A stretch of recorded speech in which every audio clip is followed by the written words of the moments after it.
They'll bite you, but that's what I'm saying. it doesn't hurt unless they pinch you. They pecked my glasses off my face, and that freaked me out. It's just too close to the eyes. Heck yeah, man. Good morning, YouTube.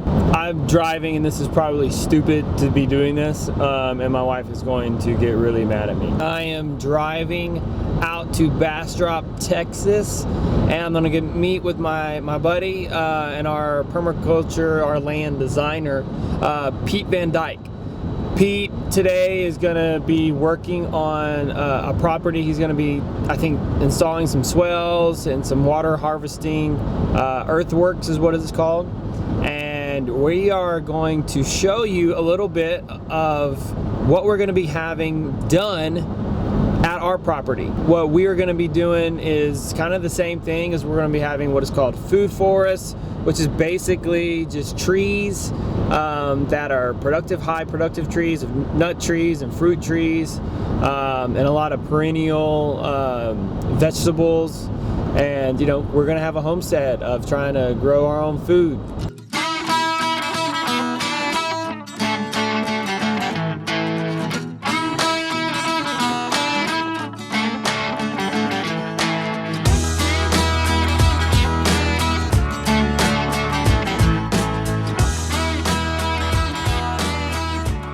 We are here at Tony's place, and we are waiting on the excavator to get here. It's a little bit late, and the weather is hitting. If you're pumping more than X amount of gallons, like 50,000 gallons or something like that, they charge you a farming credit, which is like a monthly charge. Because you're using so much. Okay. The pond is one of the things that sold me on it. Yeah, it's a great looking pond. Oh, thank you, dude. They're raising catfish and sunfish in it. So I was thinking about pumping some of that rich, nutrient-rich water and irrigating everything up here.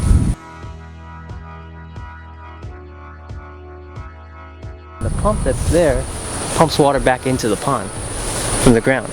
Really? So I'm recharging the pond with the groundwater, and hopefully those swales and berms will collect rainwater and refill the aquifers as I go. Yeah. And that's the plan anyways. And you can kind of see the slope. It's a nice slope, so if I pump water uphill, it'll trickle down and slowly work its way down. Wait, what are those over there? Those are emus. Have you seen Are those yours? Yeah, those are mine. My neighbor's got ostriches and emus, and he had these two little baby emus. They're the size of ducks. And they're just too cute. I couldn't pass them up. They'll bite you, but that's what I'm saying. it doesn't hurt unless they pinch you. So when they bite, it's just like a weird grab. Have they ever gotten you where it hurts? They pecked my glasses off my face, and that freaked me out. It's just too close to the eyes. Heck yeah, man. But this one's Peter, and they kind of knocked their chicken wire. Imagine trying to catch this bird and kind of just walk up next to it, and you sneak up, kind of like if he's outside right now. Yeah. I sneak up behind him, and then just lunge and grab him, and that's it. He'll kick. You have to pick him up, and he'll kick away from you. But if you look at his feet, those claws are real sharp and real big. Heck yeah. I got my favorite shirt. It had a hole about this big on it. After maybe 3 or 4 months ago, when he's much smaller, he kicked me and ripped that shirt right off. And I got lucky because it hit the belt and dragged down from the belt.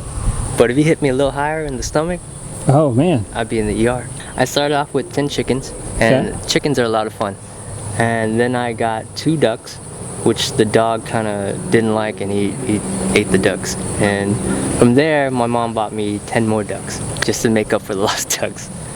Then I got the 2 emus, and then I got the 2 goats. The goats are gifts. I didn't really want to get goats at the moment. They're pretty stubborn, and they could be a big handful, but they're really cute and they're really fun. And yeah, I think once I let the chickens lay and hatch some eggs, we'll get some more chickens running around.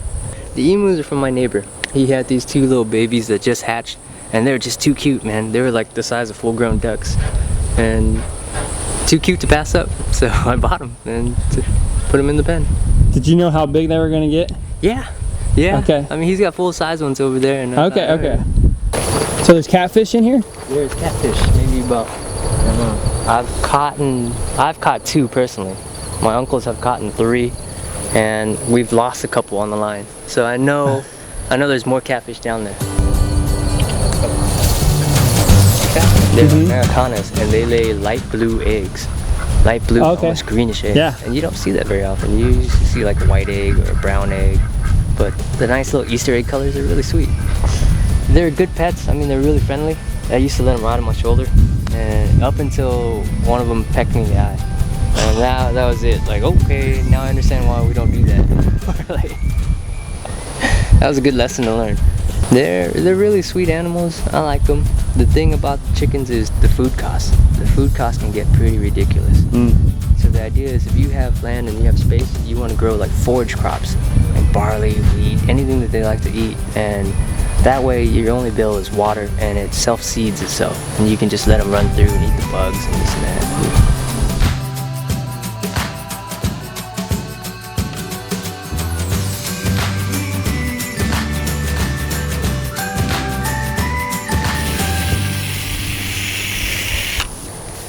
We're just worried that it's going to be all clumpy and make the dirt look uneven. Like inside the berm?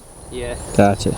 You don't want knots of organic matter in your berm because they'll collapse and shrink over time, and then you'll get an uneven berm.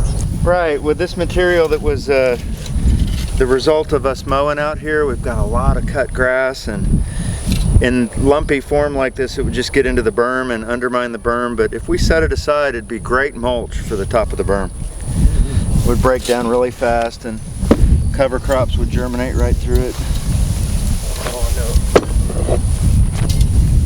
Making hay. Yeah, we're waiting on a mini excavator. It's got rubber tracks, so it's really gentle on the land. It's perfect for digging this size garden in just a couple days. And you know, they should be in here any minute. We'll get going on this thing.